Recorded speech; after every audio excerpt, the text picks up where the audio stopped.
ഈശോ മിശിഹായ്ക്ക് സ്തുതിയായിരിക്കട്ടെ. ഞാൻ മാണിപ്പറമ്പിലച്ചൻ. ലത്തീൻ വേദപാഠകം സാധാരണകാലം 21 ഞായർ.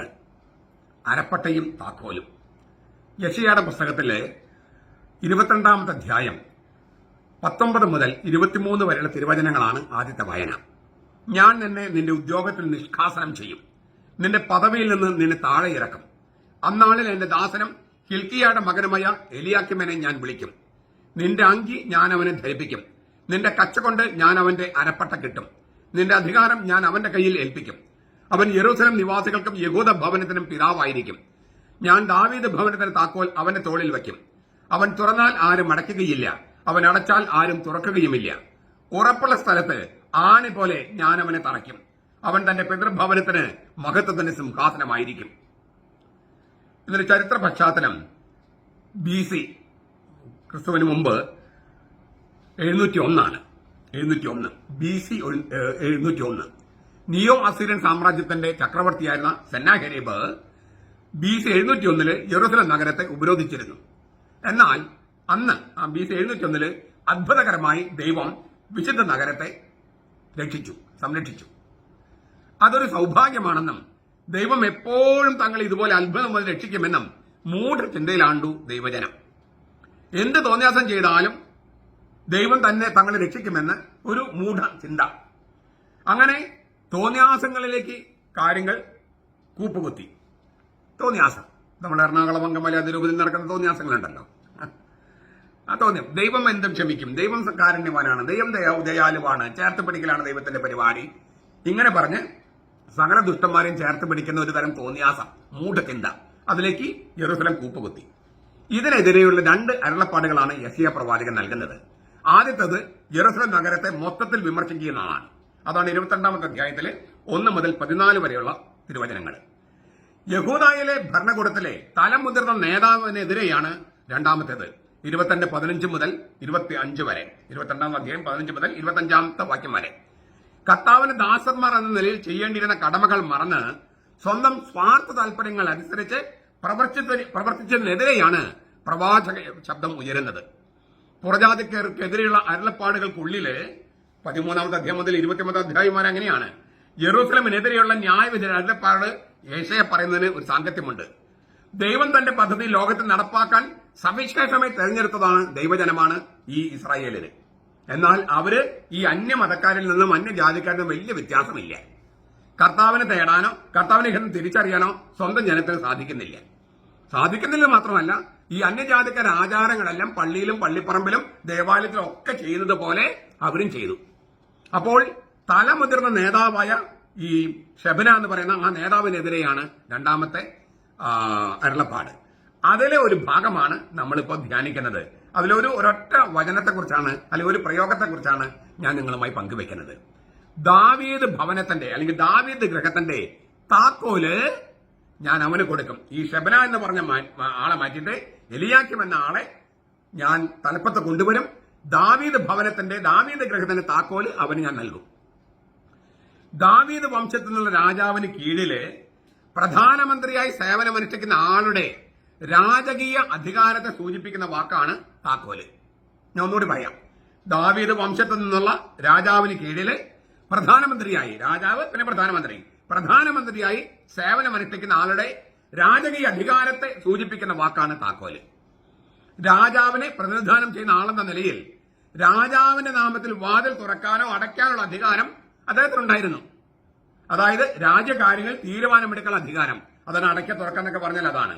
ഒരാളെ പുറത്താക്കാം, ഒരാളെ അകത്താക്കാം, ഒരാളെ നിയമിക്കാം, ഒരാളെ ഡിസ്മിസ് ചെയ്യാം, വിവിധ തീരുമാനങ്ങൾ എടുക്കാം. ഇതാണ് അടയ്ക്ക തുറക്കാന്നൊക്കെ പറഞ്ഞാല്. രാജാവിന് മുഖം കാണിക്കാൻ ഒരാളെ അനുവദിക്കണമോ വേണ്ടയോ എന്നെല്ലാം തീരുമാനിക്കുന്നത് പ്രധാനമന്ത്രിയുടെ കാര്യാലയമായിരുന്നു. അങ്ങനെ ദാവീദ് ഭവനത്തിന്റെ താക്കോല് നൽകപ്പെട്ട ഒരാള്. അതാണ് അതിന്റെ പോയിന്റ്. ഇന്ന് നമ്മുടെ സുവിശേഷ വായന ഈ സ്വർഗരാജ്യത്തിന്റെ താക്കോലുകള് പത്രോസിന് കൈമാറുന്ന രംഗമാണ്. കർത്താവ് സ്വർഗരാജ്യത്തിന്റെ താക്കോല്, ദാവീദിന്റെ താക്കോല് കൈവശമുള്ളവനാണ് ദാവീദ് വംശജനായ മിശിഹാ രാജാവ്. അത് വെളിപാട് പുസ്തകം 3:7 പറയുന്നുണ്ട്. ദാവീദിന്റെ താക്കോല് കൈവശമുള്ളവനാണ് ദാവീദാത്മജനായ ഈശോ മിശിഹാ. ആ ഈശോ മിശിഹായുടെ കയ്യിൽ ദാവീദിന്റെ താക്കോലുണ്ട്. വെളിപാട് 3:7. അങ്ങനെ അങ്ങനെ ദാവീദിന്റെ താക്കോൽ ഈശോ മിശിഹ, അതായത് മനുഷ്യരൂപത്തിൽ ഭൂമിയിൽ വന്ന സത്യദൈവമായ ഈശോ, സ്വർഗരാജ്യത്തിന്റെ താക്കോലുകൾ, ദാവീദിന്റെ താക്കോല് കൈവശം വയ്ക്കുന്ന ഈശോ മിശിഹ, അതായത് ഭൂമിയിൽ മനുഷ്യനായി വന്ന സത്യദൈവമായ ഈശോ മിശിഹ സ്വർഗരാജ്യത്തിന്റെ താക്കോല് പത്രോസിന് കൈമാറാണ്. മത്തായിയുടെ സുവിശേഷം 16:19. അതാണ് ഇന്നത്തെ സുവിശേഷ വായന. കത്തോലിക്ക സഭയുടെ മതബോധനം 553, 567, 981, 1444 നിങ്ങൾക്ക് വായിക്കാം. പത്രോസിനെ ദൈവരാജ്യത്തിന്റെ പ്രധാനമന്ത്രിയായി വാഴിക്കുകയായിരുന്നു ഇതിലൂടെ. സ്വർഗരാജ്യത്തിന്റെ താക്കോലാണ് കേട്ടോ, സ്വർഗരാജ്യത്തിന്റെ താക്കോല്.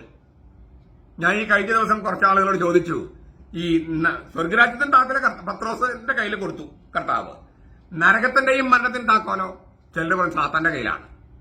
ഞാൻ അവരോട് പറഞ്ഞു, വെളിപാട് ദിവസം 1:18 വായിച്ചു വരാൻ പറഞ്ഞു. വെളിപാട് ദിവസം 1:18 എന്താ പറഞ്ഞിരിക്കുന്നത്? മരണത്തിന്റെയും നരകത്തിന്റെയും താക്കോലുകള് ഉത്ഥിതനായ കർത്താവിന്റെ കയ്യിലാണ്. ഈ നരകം എന്ന് പറയുന്നത് നിത്യനരകമല്ല, ഗേഹന്നയല്ല, പിന്നെ തീ തടാകം അതുമല്ല. നരകം തന്നെ മൂന്നായിട്ടാണ് കണക്കാക്കുന്നത്.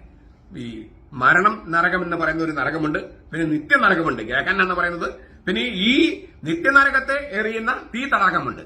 ഇതെല്ലാം മൂന്ന് സംഗതികളാണ്, 3 അവസ്ഥകളാണ്. നമുക്ക് അതിലേക്ക് നമ്മൾ കടക്കുന്നില്ല. അപ്പോൾ മരണത്തിന്റെയും നരകത്തിന്റെയും താക്കോലുകള് ഉത്ഥിതനായ കർത്താവിന്റെ കയ്യിലാണ്. പക്ഷെ സ്വർഗരാജ്യത്തിന്റെ താക്കോലോ അത് ഈശോ മിശിഹ പത്രോസിനെ കൈമാറി. അതായത് പത്രോസിനെ ദൈവരാജ്യത്തിന്റെ പ്രധാനമന്ത്രിയെ വാഴിച്ചു. ഭൂമിയിൽ ദൈവരാജ്യത്തിന്റെ തീരുമാനങ്ങൾ എടുക്കാൻ പത്രോസിന് അധികാരം നൽകി.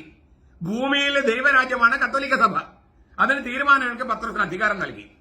അപ്പൊ നമുക്കൊരു ചോദ്യം ചോദിക്കാം, പത്രോസിന്റെ കുടുംബത്തിന്, സ്വകാര്യ കുടുംബത്തിന് കൊടുത്തതാണോ ഈ അധികാരം? പത്രോസിന്റെ മരണത്തോടെ ഈ അധികാരം നിന്ന് പോയോ?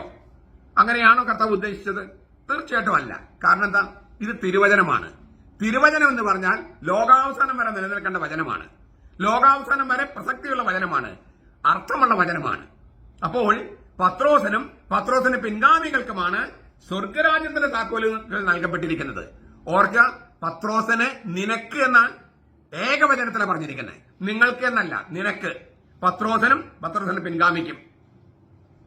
അത് ഈശോയുടെ 2ാമത്തെ ആഗമനം വരെ നിലനിൽക്കാനുള്ള അധികാരമാണിത്. ആ താക്കോല് അങ്ങനെ പത്രോസിന് കൈമാറിയിട്ടുണ്ടെങ്കിൽ ഏകവചനത്തിലാണ്. അങ്ങനെയെങ്കിൽ പത്രോസിന്റെ പരമാധികാരത്തെയും പത്രോസിന് പിൻഗാമിയായ മാർപ്പാപ്പയുടെ പ്രബോധനാധികാരത്തെയും പരമാധികാരത്തെയും എല്ലാ സഭകളും എല്ലാ മനുഷ്യരും അംഗീകരിക്കണം. അപ്പോൾ ഇത് അംഗീകരിക്കാതെ അല്ലെങ്കിൽ അംഗീകരിക്കാൻ കഴിയില്ലെന്ന നിലപാടെടുത്ത് കത്തോലിക്ക സഭ ഉപേക്ഷിച്ചു പോയ സകലനും തിരിച്ചു വരണമെന്നാണ് ഈശോ മിശിഹ ആഗ്രഹിക്കണേ. പത്രോസിന്റെ സഭയ്ക്ക് ഒരുപാട് കുറവുകളുണ്ട്, പിന്നെ ചില കാര്യങ്ങളൊക്കെ അത് മാറ്റേണ്ടതുണ്ട്. പക്ഷേ ആ സഭയിൽ നിന്ന് വേറിട്ട് പോകാനായിട്ട് ഒരാൾക്കും അധികാരമില്ല.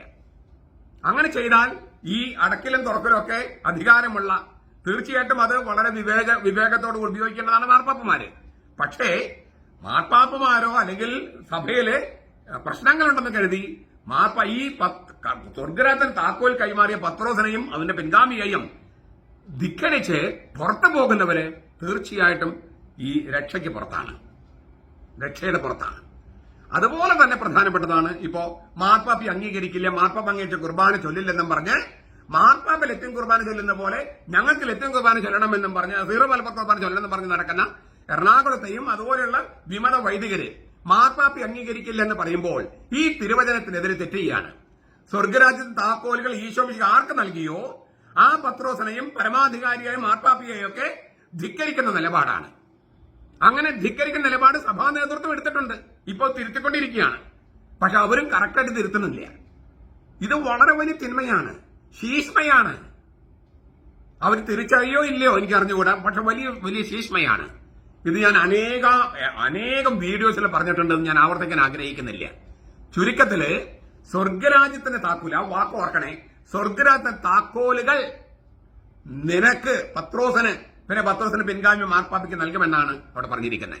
പത്രോസിന് നിനക്കെന്ന് പറഞ്ഞ പത്രോസിന്റെ മരണത്തോടെ ആ താക്കോലുകളൊക്കെ എറിഞ്ഞു കളഞ്ഞോ? ഗല്ലക്കടലിലോ അല്ലെങ്കിൽ ചാവകടലിൽ എറിഞ്ഞു കളഞ്ഞോ? ഇല്ലല്ലോ. താക്കോൽ എന്ന് പറഞ്ഞ താക്കോലല്ല, താക്കോല് സിമ്പിളാണ്, അധികാരം, രാജകീയ അധികാരം. ചുരുക്കത്തിൽ ദൈവരാജ്യത്തിന്റെ പ്രധാനമന്ത്രിയായി കർത്താവ് വാഴിച്ചതാണ് പത്രോസിനെ. യോഹനാൻ, അതായത് പത്രോസും യോഹനാനും ഉണ്ടായിരുന്നു ആ മഹാപുരോഹിതന്റെ മുറ്റത്ത്. പത്രോസ് തള്ളി പറഞ്ഞുള്ളൂ, യോഹനാൻ തള്ളി പറഞ്ഞില്ല. എന്നിട്ടും യോഹനാനെ അല്ല സഭയുടെ തലവനാക്കിയത്. അനേകം പ്രാവശ്യം വീണു പോയിട്ടുള്ള പത്രോസിനെ. ഇതെല്ലാം നമുക്ക് പാഠമാണ്. ഒരു തെറ്റും പറ്റാത്തവരൊന്നും അല്ല എന്ന് വിചാരിച്ച് മാർപ്പാപ്പയുടെ അപ്രമാദിത്വം പറഞ്ഞാല് ഒന്ന്, അപ്രമാദിത്വം കീഴിൽ വളരെ ചുരുക്കം കാര്യങ്ങളെ പഠിപ്പിച്ചിട്ടുള്ളൂ. തോന്നുമ്പോഴൊന്നും മാർപ്പാപ്പൻ അങ്ങനെ അപ്രമാദിത്വം പഠിപ്പിക്കാറില്ല. പരിശുദ്ധ കന്യകാകുമാരിയുമായിട്ട് ബന്ധപ്പെട്ട ചില വിശ്വാസ സത്യങ്ങളാണ് അങ്ങനെ പഠിപ്പിച്ചിരിക്കുന്നത്, ഒന്നോ രണ്ടോ. അപ്പൊ മാർപ്പാപ്പയുടെ അപ്രമാദിത്വം കീഴിൽ പഠിപ്പിക്കുക എന്ന് പറയുന്നത് അത് വളരെ ചുരുക്കമായിട്ട് ചെയ്യുന്ന കാര്യങ്ങളാണ്. അല്ലാത്ത കാര്യങ്ങൾ മാർപ്പാപ്പയ്ക്ക് തെറ്റുകൾ പറ്റാം, വ്യക്തി നിലയ്ക്കുള്ള തെറ്റുകൾ പറ്റാം. ഈ ധാർമ്മികതയുടെയും വിശ്വാസത്തിന്റെയും കാര്യത്തില് സാർവത്രിക സഭയുടെ തലവൻ എന്ന നിലയിൽ കോളേജ് ഓഫ് അപ്പോസൽസ് അല്ലെങ്കിൽ കോളേജ് ഓഫ് ബിഷപ്പ് അവരോട് ചേർന്ന് പഠിപ്പിക്കുമ്പോൾ അങ്ങനെ ഒരുപാട് വ്യവസ്ഥകളാണ് ഈ അപ്രമാദിത്വത്തിന്. അതേക്കുറിച്ച് ഈ ഫ്രാൻസിസ് മാർപ്പാപ്പ പറഞ്ഞിരിക്കുന്ന എന്റെ വാതിൽ എപ്പോഴും തുറന്നു കിടക്കുന്നു, ഞാനത് തർജ്ജമ ചെയ്ത് പബ്ലിഷ് ചെയ്തിട്ടുണ്ട്. അതിനകത്ത് മനോഹരമായ ഒരു നിർവചനം നൽകുന്നുണ്ട്. വിശ്വാസം സംബന്ധിച്ച് സാധാരണ മനുഷ്യർക്ക് ഒരു അപ്രമാദിത്വമുണ്ട്. വിശ്വാസം സംബന്ധിച്ച് സാധാരണ മനുഷ്യർക്ക് ഒരു അപ്രമാദിത്വമുണ്ട്, അൽമായർക്ക്. ആ അപ്രമാദിത്വത്തിലാണ് മാർപ്പാപ്പ പങ്കുചേരുന്നത്. എത്രയോ ദൈവശാസ്ത്രജ്ഞന്മാർ വന്ന് എന്തെല്ലാം അബദ്ധങ്ങൾ പഠിപ്പിച്ചു. സാധാരണ മനുഷ്യർ വിശ്വസിച്ചോ? ഇല്ലല്ലോ. കാരണം അവർക്കറിയാം എന്താണ് സത്യമെന്ന്. അതിന്റെ വിശദാംശങ്ങളോ ദൈവശാസ്ത്ര വ്യാഖ്യാനം അവർക്കറിയില്ല. പക്ഷെ അവർക്കറിയാം അതാണ് വിശ്വാസം. ആ വിശ്വാസത്തിൽ പങ്കുചേരുകയാണ് അപ്രമാദിത്വം കൊണ്ട്, മാർപ്പാപ്പയുടെ അപ്രമാദിത്വം കൊണ്ട് ഉദ്ദേശിക്കുന്നത് ഫ്രാൻസിസ് മാർപ്പാപ്പ. ബെനഡിക്ട് മാർപ്പാപ്പ വേറൊരു അർത്ഥത്തില പറഞ്ഞത്. അന്തിമ തീരുമാനം എടുക്കുന്ന ഒരു അധികാരി വേണ്ടേ? അതിനെയാണ് അപ്രമാദിത്വം പറഞ്ഞത്. അന്തിമ തീരുമാനം എടുക്കുന്ന ഒരു അധികാരി, ഒരു അധികാരം. എത്രയും മനോഹരമായിട്ട് അവർ അവതരിപ്പിക്കണേ. വലിയ വലിയ കാര്യങ്ങൾ ചെറിയ വാക്കുകളിൽ അവതരിപ്പിച്ചിരിക്കുന്നു. ചുരുക്കത്തില് പത്രോസിന്റെ പിൻഗാമിയായ മാർപ്പാപ്പയ്ക്കും സ്വർഗരാജ്യത്തിന്റെ താക്കോലുകൾ ഈശോ മിശിഹ കൈമാറിയിട്ടുണ്ട്.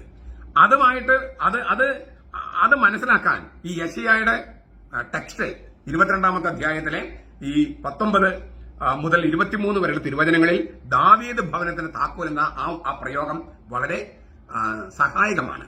പ്രധാനമന്ത്രിയുടെ ഓഫീസ്, രാജാധിരാജൻ, വെളിപാട് 19:16, രാജാക്കന്മാരുടെ രാജാവ്, ഭരണാധികാരിയാണ് ഈശോ മിശിഹ. അവന്റെ പ്രധാനമന്ത്രിയായി പത്രോസിന്റെ പിൻഗാമികളെ നിയമിച്ചിരിക്കുന്നു. അത് അതിഗംഭീരമാണ്. അത് നമ്മൾ അംഗീകരിക്കണം. എന്തെല്ലാം കുറവുകളുണ്ടെങ്കിലും അംഗീകരിക്കണം. അപ്പോൾ നമ്മൾ തന്നെ വിശുദ്ധീകരിക്കപ്പെടും, സഭയും വിശുദ്ധീകരിക്കപ്പെടും. അങ്ങനെ സംഭവിക്കട്ടെ. നമ്മുടെ കർത്താവ് ഈശോ മിശിഹായുടെ കൃപയും പിതാവായ ദൈവത്തിന്റെ സ്നേഹവും പരിശുദ്ധാത്മാവിന്റെ സഹവാസവും നാം എല്ലാവരോടും കൂടി ഉണ്ടായിരിക്കട്ടെ, ഇപ്പോഴും എപ്പോഴും എന്നേക്കും. ആമേൻ.